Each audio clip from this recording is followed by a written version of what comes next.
so grateful to see your faces this morning. Among those of you, I can see your faces.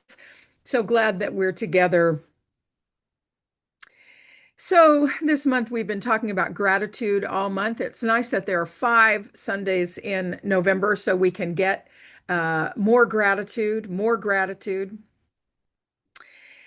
I want to talk about how gratitude has been a practice for me, and see if there are things in here that resonate with you. The first ever Alcoholics Anonymous meeting I ever went to was on a Saturday morning. It was on May 24th of 1997. I remember the day. The Early Risers was the name of the group, and we met every day, 7:30 during the week and 8:30 on the weekends. We sometimes called it Breakfast of Champions. That first meeting and many others were designed around gratitude. There wasn't much of a format. We just went around the room and said what we were grateful for. Now, we were shipwreck survivors, and we were so glad to be out of immediate danger, and we were so glad to have found each other.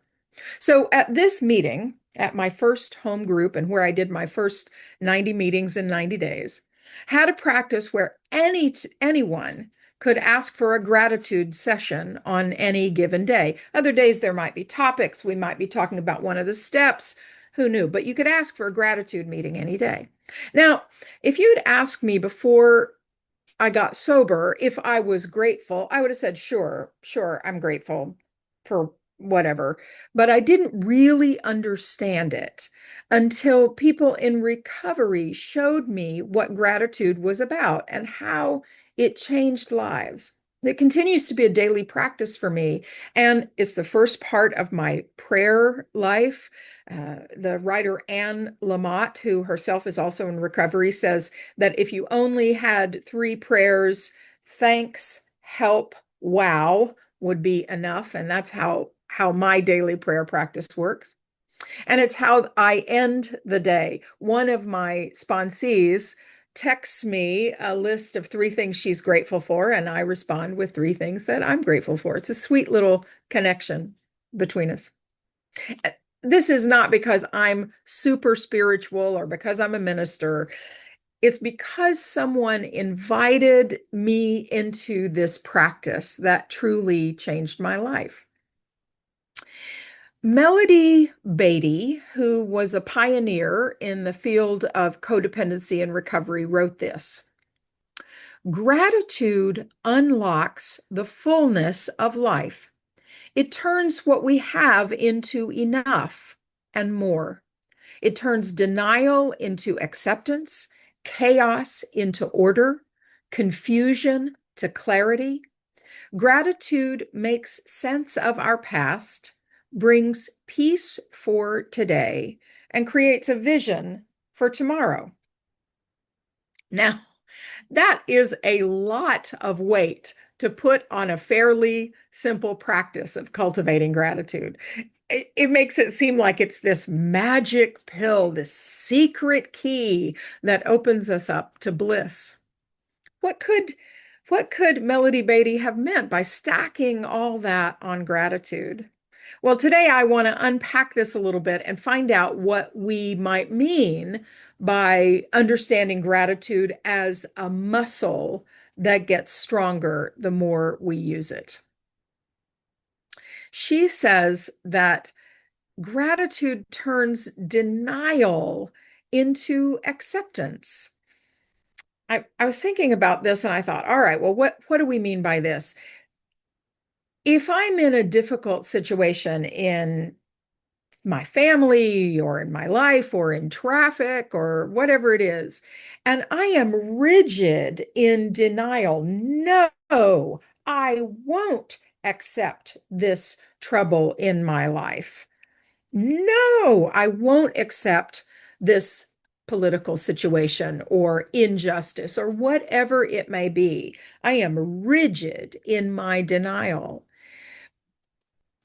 Understanding that there are things to be grateful for, even in that which I do not accept, turns me from no rigidity into this is what is here now. This is what life is like. right now in this moment? How can I be grateful for something, some small little thing, and then learn to work with it? That's the gift in stinky paper part of this practice. Denial on a daily basis, and one might say a practice of denial, doesn't move us forward. Acceptance doesn't mean endorsement or acquiescence. It means that we find some little move, some little space to move through so that we can work with what is. Likewise, moving chaos into order. The world we share is indeed chaotic. And yet, when we can find those little pockets of gratitude, perhaps with a daily practice of naming three things each evening that we're grateful for, we build that muscle of seeing goodness in somewhere in the chaos. She says it turns confusion to clarity.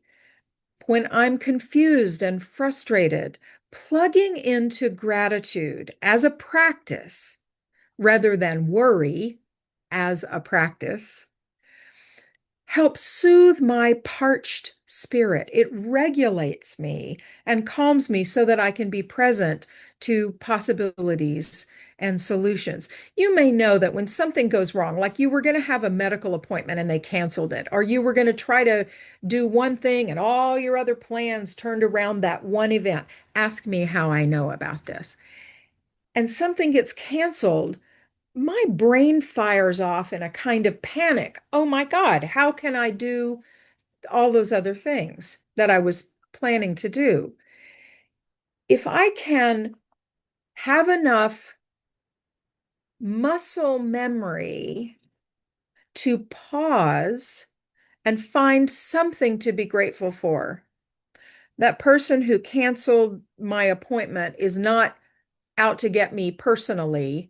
She just is doing the job that's in front of her. I'm grateful she's doing a job that she has.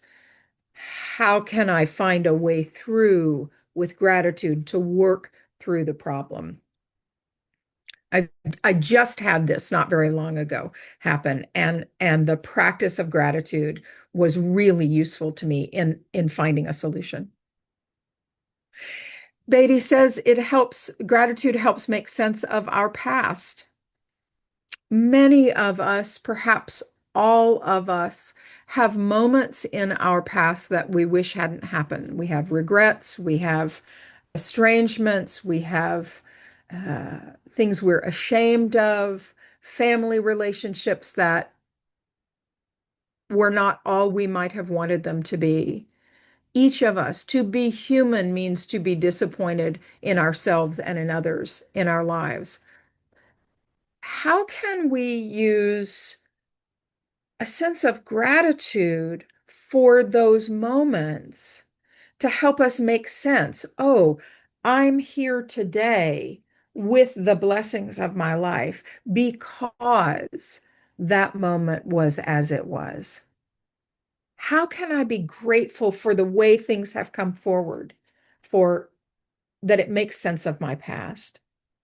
It brings peace for today, and it helps us create a vision for tomorrow. I am grateful I have abundant blessings, no matter what my life circumstances are. As Lori Stevens told us, I can be grateful for my eyes and my hands and my feet and my legs. I have blessings to be grateful for today, my ears, whatever it is that each of us has individually, to live into being a blessing tomorrow. Here's my vision for how I want to live into tomorrow as a blessing. She says, I just love this quote: gratitude turns what we have into enough. Gratitude turns what we have into enough. And that is such a seismic shift to me from, I think, where I was always grousing about something. And the spiritual practice has been quite meaningful to me.